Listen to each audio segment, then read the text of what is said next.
네, 오늘은 조금 더 인내했다면 이라는 제목으로 말씀을 전하도록 하겠습니다.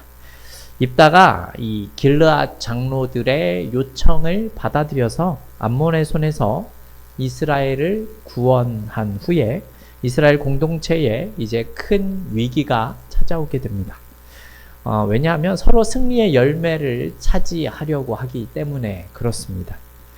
이 승리의 중심에 지금 사단이 파고든 것이죠.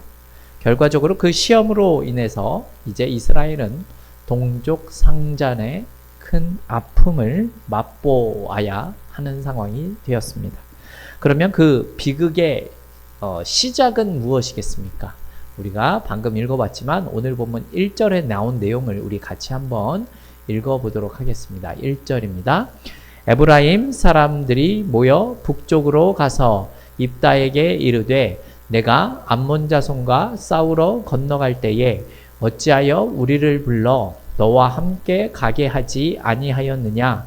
우리가 반드시 너와 내 집을 불사르리라 하니. 네, 이렇게 말씀합니다. 여러분, 이 내용이 어디서 많이 듣던 소리처럼 생각되지 않습니까? 지난번에 기드온이 이 미디안과 싸워서 승리했을 때에도 에브라임 지파가 한 말과 비슷한 내용입니다. 이 지난 8장 1절을 보게 되면 에브라임 사람들이 기드온에게 미디안과 싸우러 갈 때에 왜 우리를 부르지 않았느냐라고 따지는 모습이 나왔었습니다. 그때 기드온이 어떻게 대처했습니까? 그는 아주 부드럽고 자신은 낮추면서 상대를 높이는 방식으로 그들의 화를 풀어주게 됩니다. 기드온이 한 말은 내가 한 것보다 너희들이 한 일이 훨씬 큰 일이다 라고 말하면서 그들의 노여움을 풀어주게 됩니다. 이렇게 화를 풀어줌으로써 그들과의 이 에브라임과의 갈등은 수면 아래로 가라앉게 되었죠. 그런데 이번에도 에브라임 지파가 같은 내용으로 시비를 걸어오고 있는 그런 모습이 보여지고 있다는 겁니다. 그런데 자세히 그 내용을 들여다 보게 되면 지난번 기드온에게 했었던 것보다 훨씬 더 큰 협박과 같은 내용을 이야기를 합니다. 기드온의 때는 이렇게 이야기를 했죠. 우리를 이같이 대접하면 어찌미냐라고 이렇게 원망의 말을 했을 뿐이지만 이번에는 다릅니다. 이번에는 이렇게 얘기를 하죠. 우리가 반드시 너와 내 집을 불사르리라 라고 이렇게 이야기를 합니다. 사실 이건 이야기가 아니라 협박에 가까운 내용이지요. 도대체 에브라임 지파가 왜 이러는 것일까요? 매번 왜 이러는 겁니까? 그 이유는 이 지파적인 우월감을 가지고 있기 때문에 그렇습니다. 이 에브라임 지파는 이 이스라엘 지파 중에 소위 명문 지파로 불리우는 그런 지파이기 때문에 그렇습니다. 왜 그런가 하면요. 우리가 잘 알고 있지만 이스라엘이 기근을 당하고 있을 당시에 이 애굽의 이 총리 대신이 바로 요셉이지 않았습니까? 그 요셉의 두 아들이 에브라임이었고 또 다른 하나가 바로 므낫세였기 때문에 그렇다라는 겁니다. 또 우리가 잘 아는 여러분 여호수아 잘 알지 않습니까? 이 가나안 정복 전쟁의 영웅인 이 여호수아 그도 사실 에브라임 지파입니다. 이러다 보니까 자연스럽게 에브라임 지파의 영향력이 커질 수밖에 없게 된 겁니다. 이들의 특권 의식은 사실 이 땅을 분배하는 장면에서 더 많이 나타나게 되죠. 요셉의 자손들, 즉 에브라임과 이 므낫세 지파가 다른 지파들보다 훨씬 더 많은 땅을 분배받았음에도 불구하고 이들은 또 다른 땅을 요구하기도 했었습니다. 바로 이런 이유 때문에 이스라엘 내에서 이들 지파가 특권 의식을 가지게 되었다라는 것이죠. 그 결과 그들은 전쟁에 참여하지도 않았음에도 불구하고 다른 지파가 전쟁에서 혁혁한 공을 세운 것을 용납할 수가 없었다라는 거죠. 공동체의 유익보다 자기의 권리만을 앞세우면서 하나님의 영광을 생각하기보다는 자신의 명예를 탐하는 그런 모습을 보여주고 있다라는 겁니다. 오늘 이 에브라임 지파의 말을 통해서 우리는 그들이 얼마나 우월감을 가지고 있고 또 교만한 모습을 보였는지를 시간이 갈수록 더 심해지고 있다라는 사실을 보게 됩니다. 그렇다면 이 에브라임의 협박과 가까운 이 시비에 입다는 도대체 무엇이라고 이야기를 하고 있습니까? 2절과 3절을 보게 되면 입다가 이렇게 대답하는 장면이 나옵니다. 나는 분명히 너희들을 불렀었다. 그런데 너희가 도와주지 않았기 때문에 나는 목숨을 걸고 전쟁에 임했고 하나님의 도우심으로 그들을 이길 수 있었다. 이렇게 말을 하고 있습니다. 이 말을 들어보면 입다는 분명히 에브라임 지파에게 도와달라라고 손을 내밀었던 것이 사실입니다. 그런데 적극적으로 이들이 도와주지 않았었던 겁니다. 그래서 입다는 자신의 목숨을 걸고 암몬 자손과 싸울 수밖에는 없었던 겁니다. 그렇게 목숨을 걸고 싸워 이기고 났더니 이 에브라임 지파가 하는 말이 아주 엉뚱한 변명을 하며 아주 시비조로 협박과 같은 내용을 이야기하고 있다라는 겁니다. 우리는 이러한 경우를 적반하장이라고 이야기를 하기도 하죠. 또 이런 입다의 분노에는 숨겨진 이유가 또 있기도 합니다. 그것이 무엇입니까? 길르앗 지역에 사는 이 므낫세 지파와 에브라임 지파는 형제 지파이기 때문에 그렇습니다. 똑같이 요셉의 아들들이죠.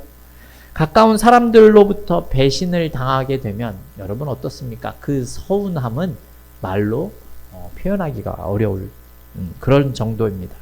이 길르앗이 므낫세 지파에 속한 사람이기 때문에 같은 요셉의 아들이기에 이들은 더욱더 이런 마음의 섭섭함을 가질 수밖에 없게 되었다라는 겁니다.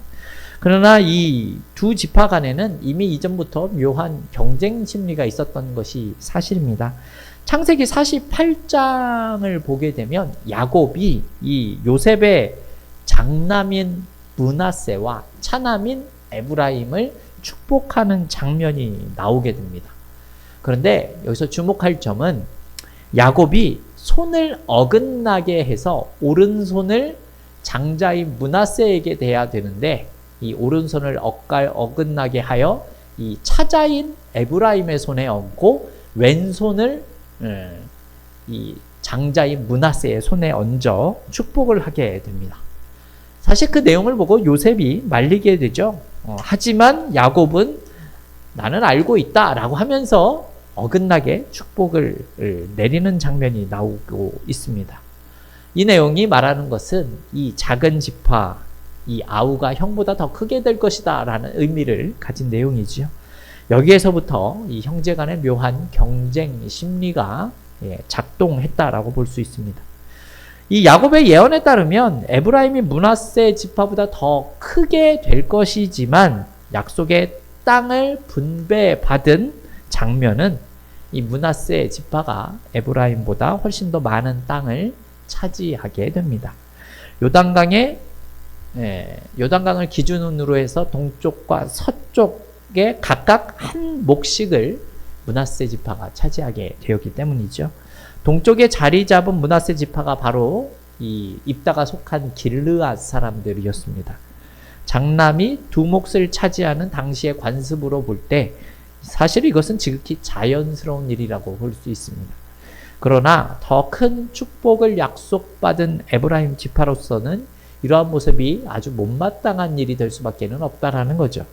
그 후에 에브라임은 기회가 있을 때마다 어떻게든 자신의 존재를 과시하려고 했던 겁니다. 앞서 기드온에게 불평한 것도 그 때문이죠. 기드온 역시도 입다와 같이 므낫세 지파에 속한 사람이기 때문입니다. 어찌되었던 이 에브라임 지파의 시비는 잘못된 것입니다.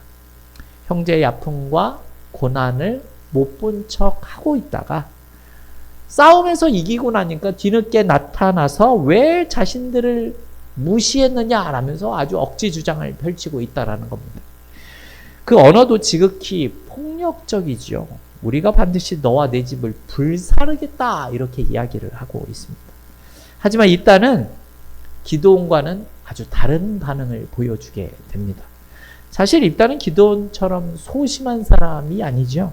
더군다나 지금 입다는 이번 전쟁에서 승리해서 자신의 무남 동료 외동딸을 희생 제물로 바친 상태입니다. 거기에다가 너와 내 집을 불사르겠다라고 이렇게 표현을 하게 되었으니 울고 싶은데 사실 뺨을 날린 것과 크게 다르지가 않은 겁니다. 그래서 입다의 분노가 폭발하게 되죠. 오늘 본문 4절 말씀을 우리 같이 한번 읽어보겠습니다. 4절입니다. 입다가 길르앗 사람들을 다 모으고 에브라임과 싸웠으며 길르앗 사람들이 에브라임을 쳐서 무찔렀으니 이는 에브라임의 말이 너희 길르앗 사람은 본래 에브라임에서 도망한 자로서 에브라임과 므낫세 중에 있다 하였습니다. 아멘. 뭐라고 얘기합니까? 이러한 협박과 같은 내용을 듣자 입다는 이 길르앗 사람들을 모으게 됩니다. 즉 므낫세 지파 사람들을 모아서 지금 에브라임을 치는 것입니다. 여러분 이것이 의미하는 바가 무엇이죠? 지금 이스라엘 지파 간에 형제 지파 간에 전쟁이 터진 겁니다. 그런데 이 길르앗 사람들이 입다의 부름에 쉽게 응한 이유도 설명이 되어져 있죠. 에브라임 사람들이 이렇게 이야기를 하지 않습니까? 너희 길르앗 사람들은 원래 에브라임에서 도망한 사람들 아니냐? 에브라임과 므낫세 중에 있다. 이렇게 이야기를 하고 있습니다. 하지만 성경의 어느 곳을 살펴보아도 이 길르앗 사람들이 에브라임 지파에서 도망했다라는 내용은 나오지 않습니다. 그들의 주장은 아마 이 길르앗 사람들 중에서 에브라임 지파에서 나온 몇 사람을 통해서 이들을 도망자 집단이다 이렇게 명명한 것으로 생각이 됩니다. 사실 몇몇 그런 사람이 있을 수도 있겠지요. 그러나 그것을 확대해서 전체가 그렇다라고 말을 하는 것은 매우 잘못된 표현입니다. 길르앗 사람들 입장에서는 매우 모욕적인 언사가 아닐 수 없습니다. 자신들의 정체성 자체를 무시하고 모독하는 거죠. 그렇게 자연스럽게 이들은 입다의 부름에 응답해서 에브라임과의 싸움에 임하게 된 겁니다. 더세움교회 성도 여러분, 사실 사람이 살다 보면 쌍방간에 시비가 붙을 수도 있는 것은 사실입니다. 그러나 그 와중에 조심해야 하는 것은 상대방을 비하하거나 모독해서는 안 된다라는 사실입니다. 단순히 잘못을 지적하고 자신의 입장을 변호하는 선에서 이야기를 해야지 그러한 내용을 가지고 상대방을 비하하거나 모욕을 주는 것은 이 문제에 있어서 잘잘못을 떠나서 상대방의 격렬한 분노를 촉발하게 되고 그 결과 그 관계를 돌이킬 수 없게 만들기 때문에 그렇다라는 겁니다. 결과적으로 에브라임의 이 언사는 사실 허풍에 가까운 언사였습니다. 우리가 반드시 너와 내 집을 불사르리라 라고 협박까지 했지만 사실 이들은 싸울 준비가 전혀 되어 있지 않았던 사람들입니다. 결국 에브라임 지파는 힘도 한번 써보지 못하고 도망가기까지 합니다. 오늘 본문 5절과 6절인데요. 좀 길긴 하지만 우리 한 목소리로 같이 읽어보겠습니다. 길르앗 사람이 에브라임 사람보다 앞서 요단강 나루턱을 장악하고 에브라임 사람의 도망하는 자가 말하기를 청하건대 나를 건너가게 하라 하면 길르앗 사람이 그에게 묻기를 내가 에브라임 사람이냐 하여 그가 만일 아니라 하면 그에게 이르기를 쉿볼렛이라 발음하라 하여 에브라임 사람이 그렇게 바로 말하지 못하고 십볼렛이라 발음하면 길르앗 사람이 곧 그를 잡아서 요단강 나루턱에서 죽였더라. 그때에 에브라임 사람의 죽은 자가 42,000명이었더라. 아멘. 방금 읽어본 이 5절과 6절 말씀을 보게 되면요. 에브라임 사람들이 자기들이 살던 곳으로 되돌아가려면 이 요단강을 건너야 했습니다.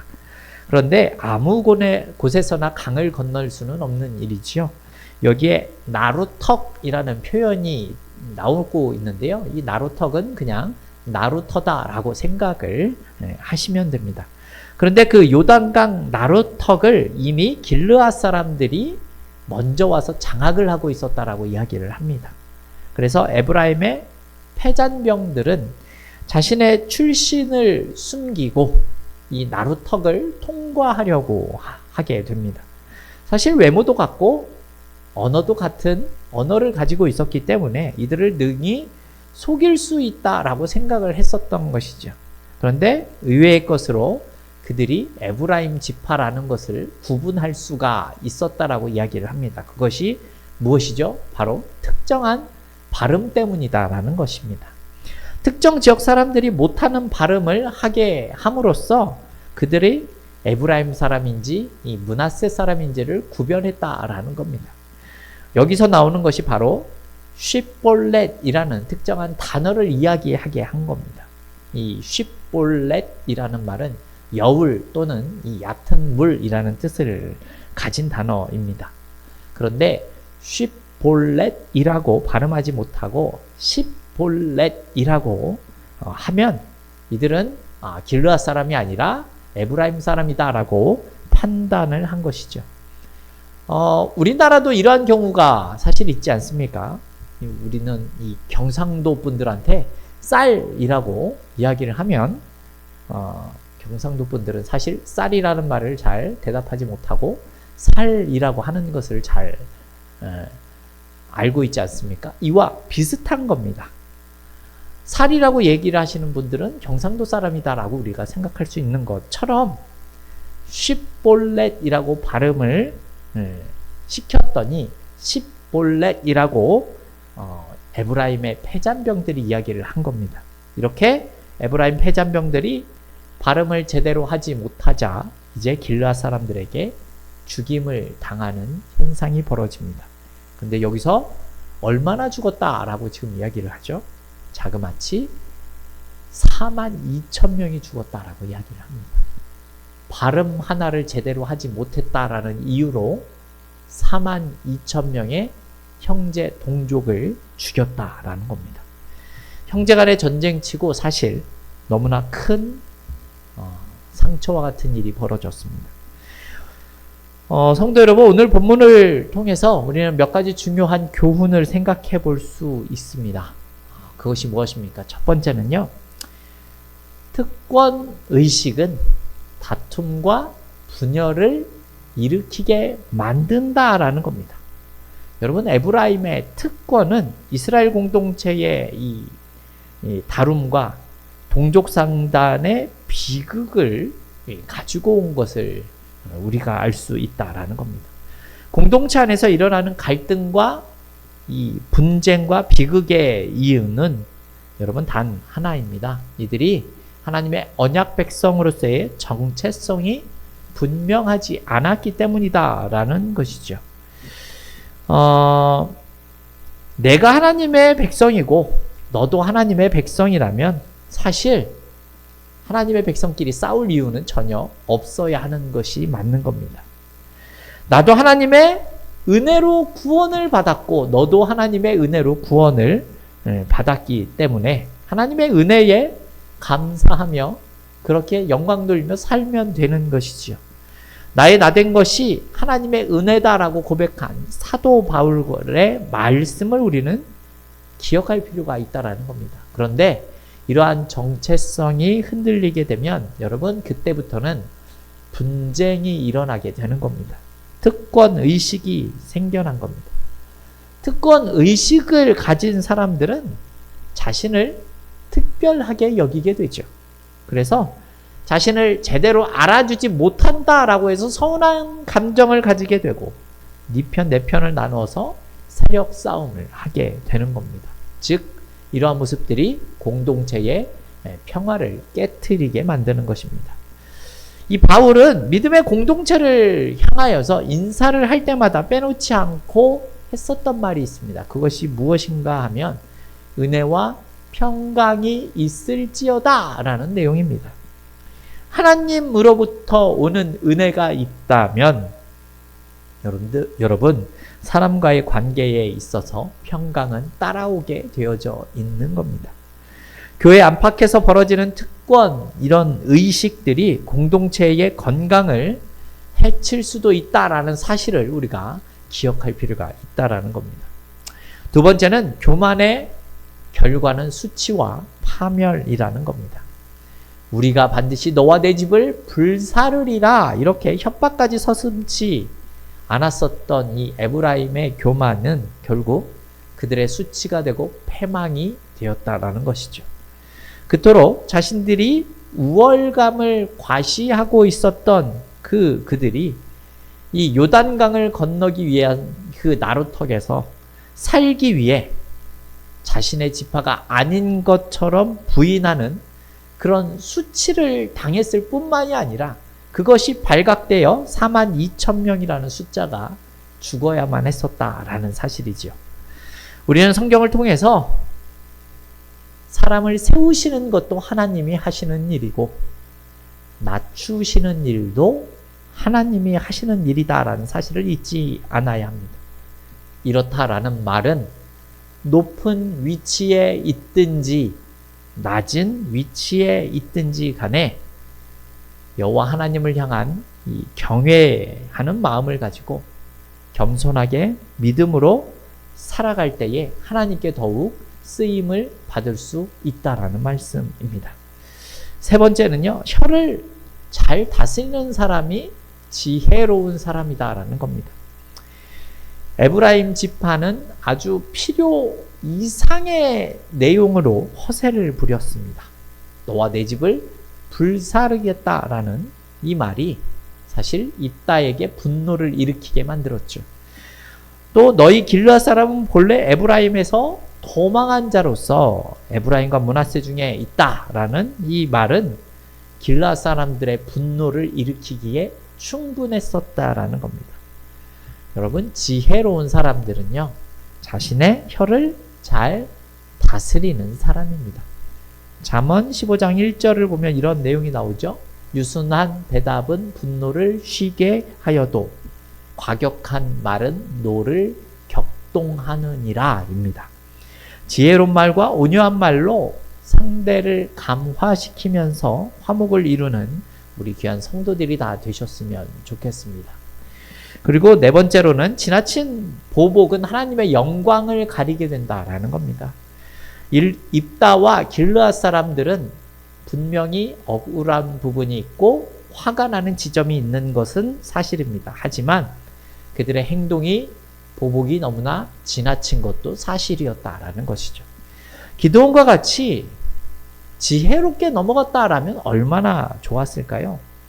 사실 어쨌거나 이들은 형제였고 똑같이 하나님의 통치를 받는 백성들이기 때문에 그렇죠. 에브라임 지파를 거의 몰살시키는 것과 같은 이런 모습은 사실 과도한 보복이라고 할 수 있습니다. 민수기 26장에서 모압 평지에서 인구조사를 했었을 당시에 여러분 에브라임의 장정의 수가 32,500명이었다라고 합니다.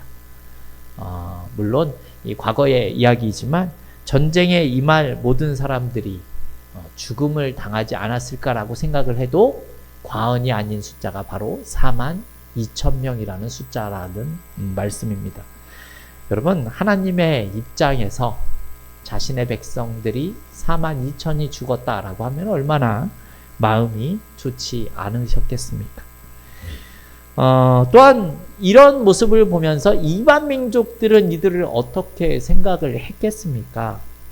아니, 하나님이 함께 하시는 거룩한 민족이라고 하면서 자기네들끼리 치고받고 싸워서 죽이는 모습을 옆에서 목격을 하게 된다면 이들이 하나님의 거룩한 민족이다라고 할 수 있을까요? 아니면 형편없는 민족이다라고 했었을까요? 여러분, 이러한 부분을 우리는 생각해 볼 필요가 있다라는 것이죠. 하지만 사실 저는 교회도 마찬가지다라고 생각을 합니다. 목회자와 목회자, 또한 목회자와 장로 혹은 성도와 성도들 사이에 나타나는 이러한 저런 갈등과 다툼의 모습이 있다면 여러분 이것은 하나님의 영광을 가리는 것뿐만이 아니라 세상 사람들에게도 조롱거리가 될 수 있다라는 사실을 우리는 기억해야 한다라는 겁니다. 다섯째, 이 마지막 심판 때에 구원받을 자와 멸망받을 자가 확연히 구분된다라는 사실을 우리가 잊지 않으셨으면 좋겠습니다. 여러분, 요단강 나루턱이라는 곳은 매우 상징적인 심판의 장소가 되었다라는 사실을 오늘 본문을 통해서 알게 되죠. 이 쉿볼렛이라는 단어를 정확하게 발음하는 사람은 살아남았지만 발음하지 못하는 사람들은 죽임을 당하기 때문입니다. 여러분, 이와 마찬가지로 이 세상에서 마지막에 구원을 받을 자와 받지 못할 자가 확연하게 드러나는 날이 오게 된다라는 것이죠. 오늘 이 세상에는 사실 구원받을 자와 구원을 받지 못할 자가 서로 섞여서 살아가고 있습니다.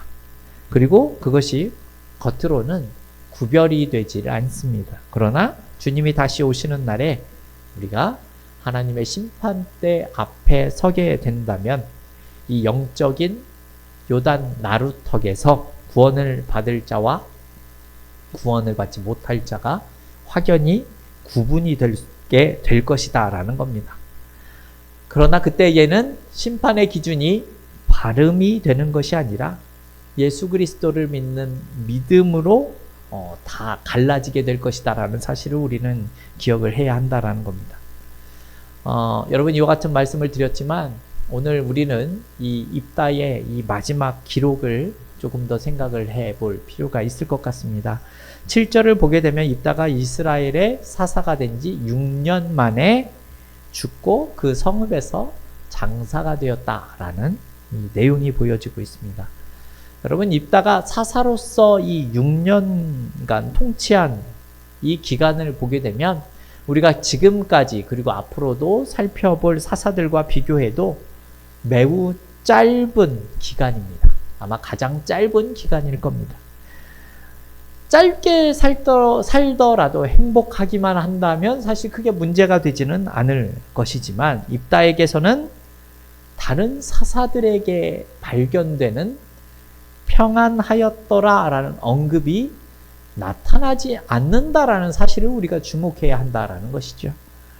즉 평안도 없이 그리 길지 않은 기간 동안 사사로 지내다가 자손도 남기지 못하고 결국 죽게 되었다라는 겁니다. 물론 그가 이스라엘을 구원한 사사는 맞습니다. 구원자가 맞죠. 하지만 성숙하지 못한 행동으로 인해서 결과적으로 동족 상잔에 깊은 상처를 낸 자가 된 것도 사실입니다. 그가 하나님의 도움으로 전쟁에서 승리를 하기는 했지만 자기 자신을 다스리지 못하는 모습으로 인해서 좋은 결말을 보이지는 못했다라는 겁니다. 이렇게 입다의 일생은 우리에게 중요한 교훈을 보여줍니다. 우리는 입다의 이 용기는 본받되 그의 성숙하지 못한 모습은 경계할 필요가 있다라는 것이죠. 그가 암몬과의 전쟁에서 승리는 했지만 이 동족과 자기 자신과의 싸움에서는 승리하지 못했기 때문이다라는 겁니다. 입다가 조금만 인내할 줄 알았다면 여러분 그의 마지막은 조금 달라지지 않을까라고 생각하게 됩니다. 저와 여러분은요 악한 세력에 맞서는 이 입다의 용기를 가지시되 언제나 하나님의 뜻을 분별하여서 그 뜻 안에서 순종하는 그런 성숙한 신앙인이 다 되어질 수 있기를 주님의 이름으로 축원합니다.